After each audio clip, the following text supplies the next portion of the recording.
일본 홋카이도 이와미자와시에 있는 만넨지라는 절에는 오키쿠 인형이 보관되어 있습니다. 만넨지는 전형적인 일본 사찰로 고즈넉한 분위기 속에 자리 잡고 있으며 겉으로 보면 다른 절과 큰 차이가 없어 보입니다. 하지만 이곳은 오키쿠 인형으로 인해 특별한 의미를 가지게 되었습니다.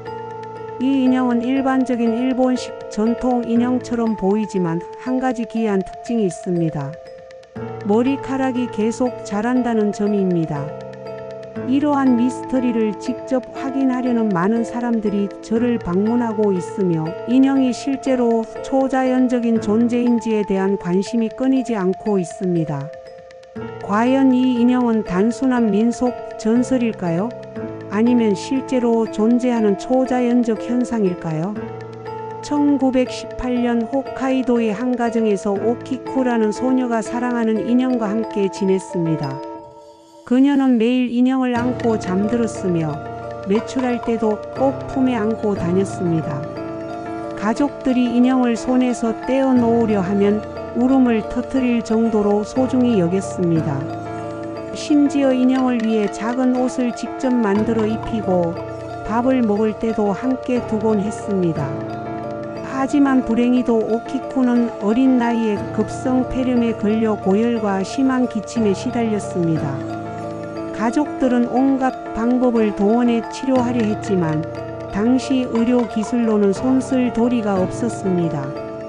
그녀의 마지막 날, 오키쿠는 창밖을 바라보며 자신이 가장 아끼던 인형을 꼭 끌어안은 채 엄마, 이 아이를 잘 보살펴 주세요 라는 말을 남기고 조용히 눈을 감았습니다. 가족들은 그녀를 잊지 않기 위해 인형을 어떻게 처리할지 깊이 고민했습니다. 처음에는 오키쿠의 유품으로 간직하며 그녀를 추억하려 했습니다. 하지만 시간이 지나면서 인형에서 기이한 분위기가 감돌았고 머리카락이 자라는 현상이 나타나자 불안감을 느끼기 시작했습니다. 일부 가족들은 인형을 태우거나 매장해야 한다고 주장했지만 오키쿠가 마지막으로 남긴 말이 떠올라 차마 그렇게 할 수 없었습니다. 결국 신성한 장소에 맡기는 것이 가장 좋은 방법이라 생각하고 인형을 절에 기증하기로 결정했습니다. 그래서 선택한 곳이 홋카이도의 만넨지라는 절이었습니다. 현재까지도 절에서 인형을 보관 중이며 주기적으로 머리카락을 다듬고 있습니다. 사찰 측은 처음에는 이러한 요청을 난감해하며 거절할까 고민했지만 오키쿠의 가족이 인형을 소중히 여긴 정과 영적인 의미를 고려해 이를 받아들이기로 결정했습니다. 절에서는 신성한 장소에서 인형을 보호하는 것이 오키쿠의 영혼을 위로하는 길이라 믿었고 시간이 지나면서 인형의 머리카락이 계속해서 자란다는 보고가 이어졌습니다. 절 관계자들은 여전히 이 현상이 과학적으로 설명될 수 없으며 인형에는 오키쿠의 영혼이 깃들어 있을 가능성이 있다고 주장합니다. 일부 연구자들은 인형의 머리카락이 원래 진짜 인간의 머리카락이었으며 시간이 지나면서 수분을 흡수해 변형되었을 가능성을 제기합니다. 그러나 확실한 과학적 증거는 없으며 인형이 초자연적인 현상을 보인다고 믿는 사람들도 많습니다.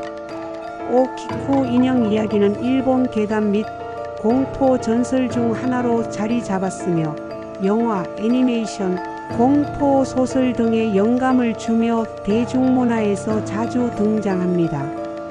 대표적으로 일본의 호러 영화와 드라마에서 인형과 관련된 무서운 이야기의 원형으로 활용되었으며 유명한 게임과 만화에서도 오키쿠 인형을 모티브로 한 캐릭터와 설정이 등장합니다. 일본뿐만 아니라 해외에서도 심령 현상과 관련된 미스터리 사례로 자주 언급되며 실제로 만넨지를 방문해 인형을 확인하려는 외국인 관광객들도 많습니다. 오키쿠 인형은 단순한 괴담을 넘어 초자연적인 존재에 대한 논쟁을 불러일으키는 대표적인 사례로 남아 있습니다.